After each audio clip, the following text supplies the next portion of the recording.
Thank you very much. Good afternoon, everybody, and thank you for allowing me to come and speak today.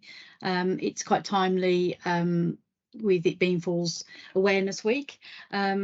Yes, I'm Ruth Spedding. I work for the nursing quality team as opposed to the CQI team, and I'm one of the senior sisters. And I've been badged as Falls lead, even though that's not actually a role I applied for. I kind of have morphed into a Falls lead, so for the trust. So basically today I just want to give you just a little bit of an overview on our numbers of falls that we have. It might not be information that you get very often, and certainly we're going to concentrate on the falls with harm. We're going to discuss the concepts of this multidisciplinary tagging, which you may all be very aware of, or some will be more aware than others.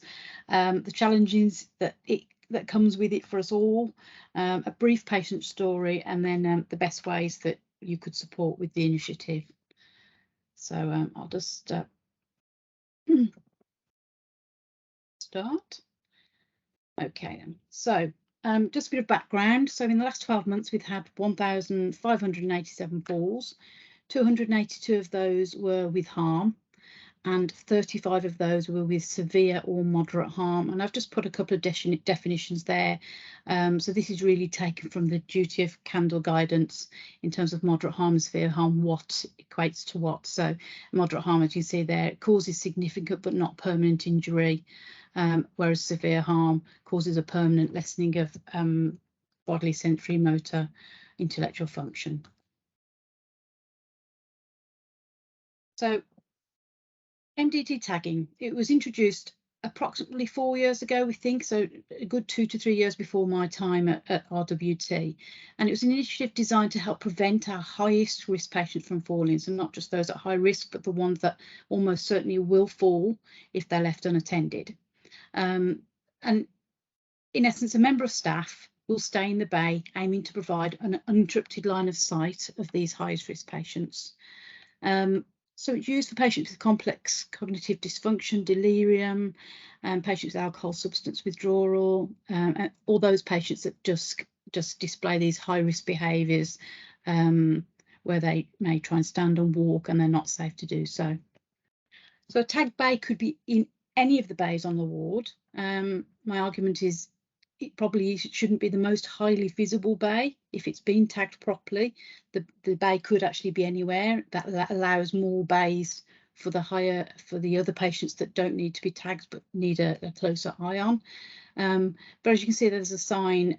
The bay should clearly be indicated if it's tagged or not. So when you walk into a bay, you should be able to know if that's a tagged bay or not. So currently the staff use the falls risk assessment, the ECS scoring, and their clinical judgment to decide which patient should be cared for in the tag bay. And I think there's a little bit of work we need to do with that to try and help them decide which patients are the ones that need to be in the tag bays, rather than trying to tag every high risk patient, which isn't sustainable. So there are challenges. Generally, there's no extra staffing resource for tag bays. And then there's those patients that also require a higher level of observation in terms of a one-to-one arm's length care, and they will also require an additional member of staff. Often more than one tag bay is needed to supervise a number of patients at risk, and that seems to be increasing. So again, that's where I think the work around identifying the most appropriate patients is really needed. Flow through the hospital seems to take priority over wards' capacity to safely manage their complex patients. So no matter how many patients they have got one-to-one, how many tag bays they have, it's that flow. There isn't anything to stop those patients, obviously, and we wouldn't want this patient stopped coming onto those wards, but it's not factored in anywhere through flow. It's widely accepted that nursing staff pick up the majority of the tagging responsibility, and I think that's a given, and I think that's acceptable, but it is a multidisciplinary approach, and we need it to be a multidisciplinary approach to be successful. So any support provided by yourselves or any other member of the MDT is actually invaluable. So just briefly go through a patient story. So this was a fall that happened last year. 88-year-old male admitted to ED with bilateral leg swelling and edema. Lives with his wife, who helps with ADLs. normally unsteady on his feet, and he'd had falls at home. And the wife felt they were coping fairly well, but the patient was struggling with his mobility. So you see his past medical history there and his medication. And the working diagnosis was heart failure, CCF, and planned for IV furosemide, fluid restriction, heart failure team review, and echo. So fairly straightforward at that point. And 48 hours post-op, he became increasingly agitated and he required one-to-one arm's length nursing, which was put in place. And then 4 days post-admission, his confusion had started to settle. He wasn't completely back to his base, but settled enough now to just be in a tagged base setting. He had 4 days post-admission, he had this unwitnessed fall from the bed and sustained a laceration to his head, sustained a subacute subarachnoid hematoma and subdural hemorrhage and left occipital skull fracture. They made a nurse referral, but he was for conservative management only, and the family updated, and they omitted his anticoagulation. So 20 hours post-fall, he started to vomit, his GCS was dropping, and he became responsive to pain only, and palliative care were involved. And then 4 days post-fall, the patient sadly passed away. So the ward situation at the time of the fall was that there was normal staffing. They weren't short-staffed on the shift. There was their normal staffing, but there was an increased acuity of patients. There was 2 tag bays on the ward at the time and 4 patients requiring one-to-one care, so which actually that was not sustainable with the amount of staff they had on duty. Everything was done right for this patient. Patient's falls risk completed on transfer to the ward and on admission to the trust in AMU. He was deemed at high risk. Preventative care was put in place. Bed rail assessments, etc., carried out. Enhanced care scores reassessed every day. But on this particular day, when the patient was in the tag bay, the bay had to be left unattended due to conflicting safety priorities at that time. What they didn't do was escalate that they needed more staff because of the acuity at the time. So that month, 2 patients unfortunately died as a result of their fall, and both situations, the contributory factor was they were unable to maintain the tag bay, whereas everything else, all the other interventions had been carried out. Both were referred to the coroners. 3 members of staff required counselling. They were very distressed about the incident, and 1 actually resigned from their post. So really my role of today is to come and just talk to you about the best method of support. It purely is to be another pair of eyes. You have a member of staff in a tagged bay, but they will get interrupted, they will get distracted, and they get called to other patients in that bay. So what we're asking is just, if you see that staff member being distracted by a patient or another member of staff, just to be that second pair of eyes for them. And similarly, if staff need to leave the bay temporarily, to allow them to ask, could you just keep an eye on this particular bed for that reason? I'll be back, in a couple of minutes, just going to fetch something. Other ways to support, and I know a lot of teams, ward teams already do this, so consider completing your notes and documentation within the bays. Always keep a clear observation of the environment. Look for cluttered walkways and bed spaces and action them if you can. Look at patients' footwear. If you're concerned, raise it with the nurses. Leave mobility aids in reach of patients where appropriate, but not when not appropriate, or if you're not sure. When you've been to a patient, leave their personal belongings, drinks within easy reach, and return their call bells as well. Similarly, patients will very often drop call bells. If you see it's out of reach, just picking that up and giving it back to the patient could prevent a fall. Leave beds at the appropriate height for the patient if you've examined a patient or been at the patient's bedside, and escalate any concerns you might have that you see to the senior sister or the nurse looking after the bay. So what we know, 35 patients sustained a significant injurious fall in the last 12 months, and 7 of those were directly related to a lack of appropriate observation. All 7 were reported externally as SIs. But what we can't know is how many times a fall has been avoided by staff whilst tagging the bays. What if we could capture every preventative act of every member of staff, not just nurses, doctors, or the AHPs? If we could capture every action, you know, encouraged to sit down when they're not safe to stand, walked with a patient around the bay, just discouraged risky behaviour, offered a drink, removed obstacles. If we could capture all of those, I think it would run into the thousands of falls we could have prevented. And these are our non-technical skills that can save lives and prevent disability. So we all have these, and this is the game we're in, really. So in summary then, so patients fall, and I don't think we're never going to be able to stop that, even though we're in, as a trust, we do a reasonable good job of preventing falls, and our falls numbers are regionally comparatively quite good. Preventing falls is everybody's responsibility. Healthcare staffing, nursing, doctors, etc., is not going to improve anytime soon. I think we know that, and acuity and dependency of patients is going to continue to increase. So I'd just ask you to consider your own challenges, discuss them with me, discuss them with the wards in terms of these patients. Maybe consider one thing you may be able to take forward, and just share this message with your colleagues and your more junior teams. And as I say, if this is recorded and put on your education records, then it could be accessed by the junior doctors. That would be really useful. So thank you for your ongoing support. Have you got any questions at all? I'll stop sharing so I can.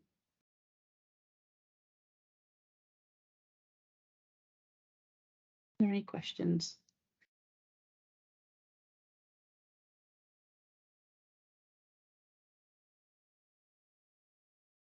Rick? Hi, thank you very much. That was very nice presentation. I think falls is a problem, and I think every directorate, as consultant level, we always, one of my colleagues has like spending like hours to reply on these falls investigations. Now, do you have a data to say what time regarding time scale, what time these falls is peaked? Because my feeling is it's always out of hour. It's always when there is, at night and out of hours. So I think it might be a good idea if, for example, if we feed back to the management and then try to focus on recruit more people like at night. Yeah, we have looked at, we regularly on a monthly basis look at the time slots, and they move. We can never pin them down to, there are some classic ones around handover time, some classic, and at lunch times, tea times, that sort of 4 o'clock, 5 o'clock time. But it does move, it varies from month, it never follows the same trajectory for the times. So nights don't stand out any more than days. And as I remember, before the COVID period, for example, I think NHS schools, they have kind of like scheme for voluntary workers to come to the NHS to help. Yeah. I mean, can we see those volunteers back in the wards and then? Absolutely, yeah. I think that I know Katrina and I have discussed this. This is something that we really need to bring back. As I say, we couldn't expect a volunteer to actually tag a bay, but that's just that other pair of eyes, or the occupational therapy stuff that they can do. So yeah, that's something Katrina and I are going to look into, isn't it? It's probably getting to the time now we could start to bring volunteers back in. Yeah, I think this is all my comment about. I think the relatives have also started to come back in as well. So we haven't, as I said, we haven't seen a massive difference since they came back in, but we're hoping that, as things get back to normal, that might improve things. I think got Katrina and Phil. I don't know who went first. So chip in. Let Katrina go first. Just to reiterate, Ruth, and thank you for everything that you've been doing during Falls Awareness Week and trying to raise the profile of falls across the organisation. It's quite interesting you asked about sort of times of falls. Obviously, I work both here and at Warsaw, and the times of the day is variable between the two trusts, where so we're seeing sort of sometimes around 11 o'clock in the morning at Walsall, whether that coincides with break times or we're not quite sure.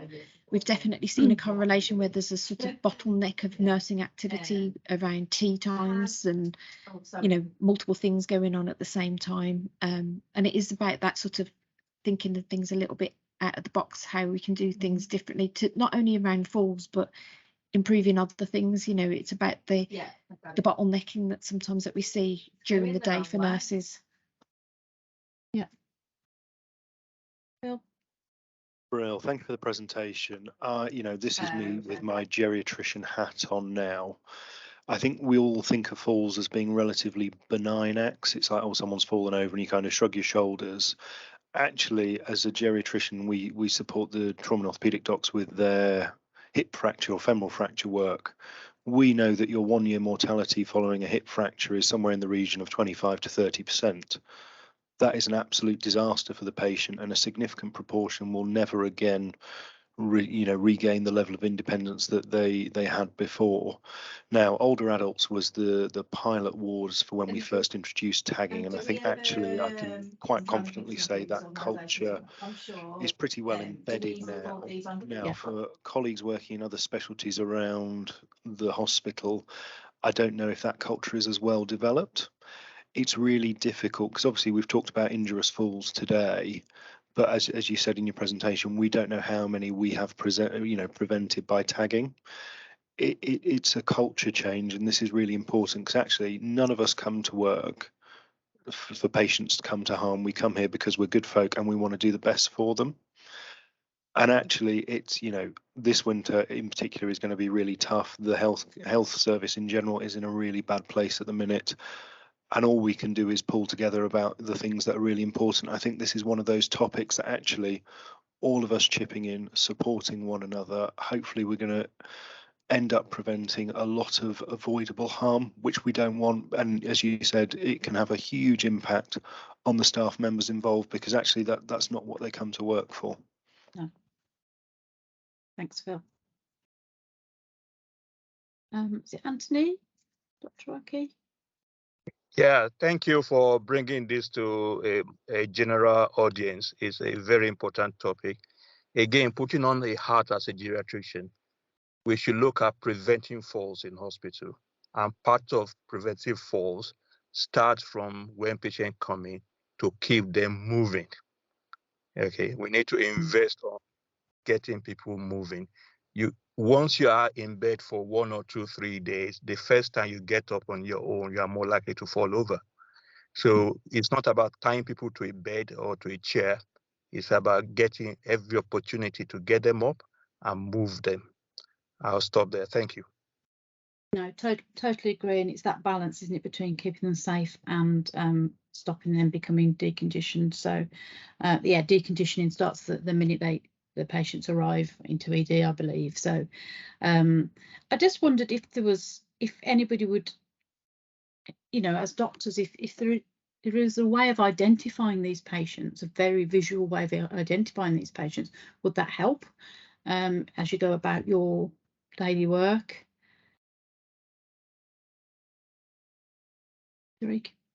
So yes, you could easily expect who will fall. So the people who's wandering around, who is trying to grab things, you can see them. They want to try approach their sunglasses, like in their glasses, their cups.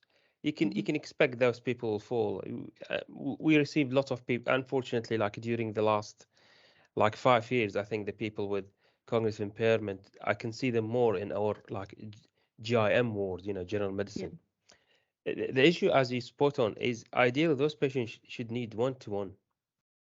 And what often I got feedback from the nurses the following day when I come to the ward is like, well, we had terrible bay, like all the bay, the 5-6 patient were like all on their feet trying to jump. So the nurse will be focusing on those people, and she will forget to focus on the one which Dr. Oki just said, who has been 4 days totally have a good cognitive function, been 3 days in the bed and they decided, for example, to stand up at night to go to have like a wee or toilet. Yeah.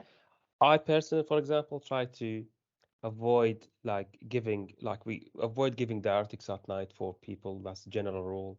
We avoid taking the catheter at night just to prevent people going to the toilet at night, and try to help them with their, emptying their bowel early in the day rather than the night. But still, we're just dealing now, for example, with a fracture femur like happened in one of our wards, which is caused like like moderate harm, or it could be severe harm to the patient.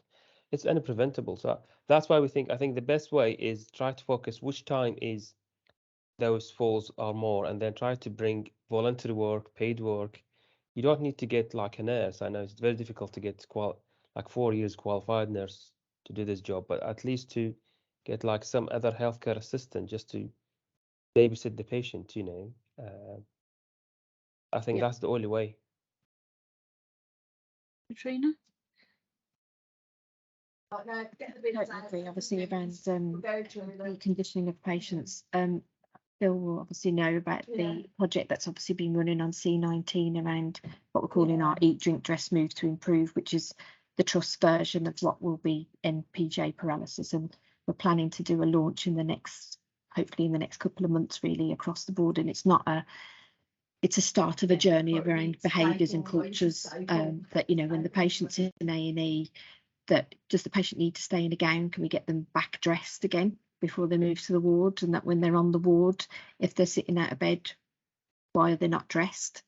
And it sounds simplistic, but actually that movement of getting dressed and the practicalities of getting out of bed, one, psychologically you feel much better if you're in your own clothes and day clothes and for orientation to night and day, but also we're promoting that rehabilitation from the minute the patient comes in. And if we don't, as you rightly say, we're by the time they get out of bed, they're frailer and they're more likely to fall on us, even though we've been trying to maybe try and protect them. And actually it's that mindset and behaviour that needs to change. And I totally agree around, we've obviously had these conversations about increasing our sort of volunteers.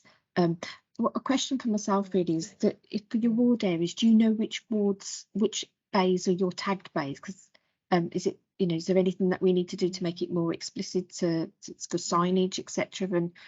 And definitely it's quite obvious on some wards, but are we sort of consistent and we all know which ones that you'd be sort of conscious that actually I can't leave this bay until somebody's come back into it? Yeah, that would be interesting for me to know as well.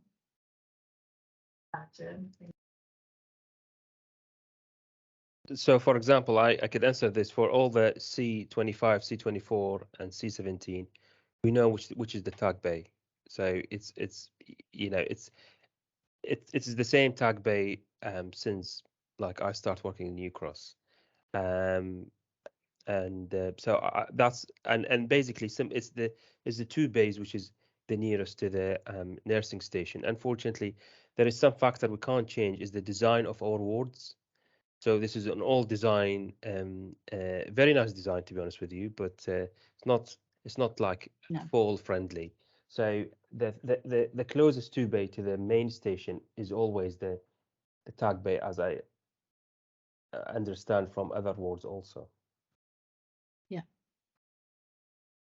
There might be something I think we could do around making it more explicit that there are other methods that we can buy in that can, there can be things that can be put by the bedside. There can be small blankets that yellow blankets that patients can have.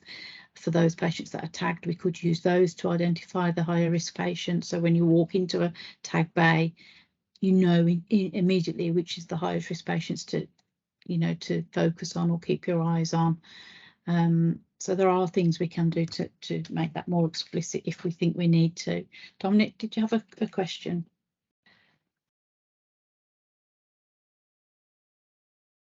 Yes, sorry. Thank you for the presentation. The trust usually had a trust falls committee. I don't know if you're aware of that, and I don't know if it's still active. But they used to monitor the rate of falls, so the incidence or the prevalence. And I think the national figure is somewhere between 5 to 7%. So you can easily find out whether that has dropped or not since the introduction of tagging. But intuitively, I think most of us feel that since tagging has been introduced, there has been a drop. So you could look back at the figures before and after. And from the figures you've presented, I suspect our rates are below the national average of less than 5%, I would predict. But it's also worth noting that the Cochrane reviews looking at prevention of inpatient falls showed that there is no single strategy that actually is effective. But I think tagging was introduced and it seemed to work dramatically in our trust. So it would be worthwhile going back over the figures to check whether our rates are lower than the national average. I suspect you're right. It's something I probably do need to look back. As I say, I'm 18 months into the trust now, so that's something I can look into and maybe feedback to you all. We are below average, national average for falls with harm, and we are well below average for falls for 1,000 occupied bed days as well. So it almost certainly has had a positive effect.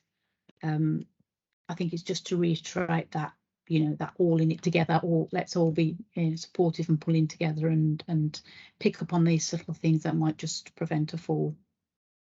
So sorry, so just to continue on that theme, then really shouldn't we be singing from the rooftops if it is actually that effective and publicizing this? I think we are. I think we are quite proud of the rates. So this it's not a negative spin. It's really just to raise awareness and put, just to remind people of why it was put in place in the, originally. Trina? Yeah, the thing with falls, it's so somebody can fall several times and not hurt themselves, and that last fall is the one that causes the fracture. And I suppose, just talking from a point of view of having, elderly parents, I'd be mortified if my mum or dad came into hospital and it happened to them.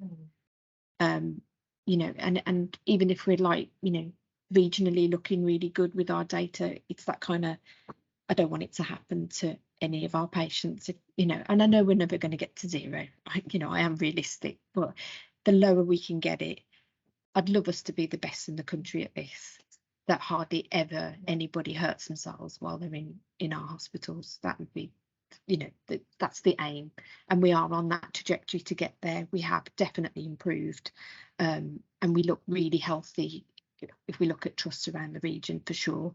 But I want a bit more, I suppose. Yeah, and we know that almost whether a patient hurts himself is pretty much in the hands of luck or bad luck, really, and their conditions that they already have, pre-existing conditions that they already have.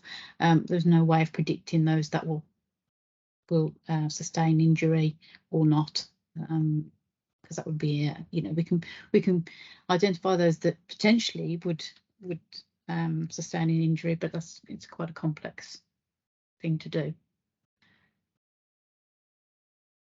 Natalie? Yeah, hi. Without this wanting to make this too much of just geriatricians preaching about falls, I am also a geriatrician.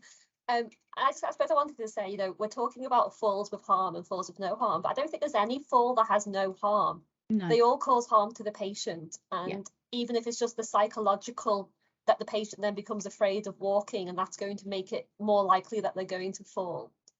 I was going to ask, do we know the bed days of the patients who have falls versus not falls? Because I presume those who have an inpatient fall will actually extend their length of stay in hospital as well. And so actually it's costing our hospital, even if it's a non-harmful, as we call it, is actually still costing the hospital quite a lot and causing the patient a longer hospital stay. And so if we knew that they were staying longer in hospital, whether that would help the hospital, funding some extra staff of the tagging bays, or for physiotherapy, like trigger physiotherapy, occupational review of all the patients, and whether that could just help with kind of looking to then further reduce our falls as inpatients. Yeah, and I think we could pull that information for the patients that have sustained a significant harm, but would be difficult to pull for those that maybe have a lot of patients fall on day of discharge, and they go home day of discharge as well. It would be hard to pull that data for falls with no harm and low harm, such as skin tears and things, as to whether that extended length of stay or not. We certainly could look at that for falls with moderate or severe harm.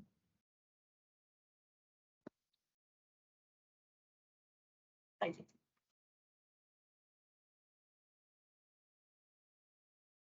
Any other questions at all, comments or thoughts or advice? Take anything.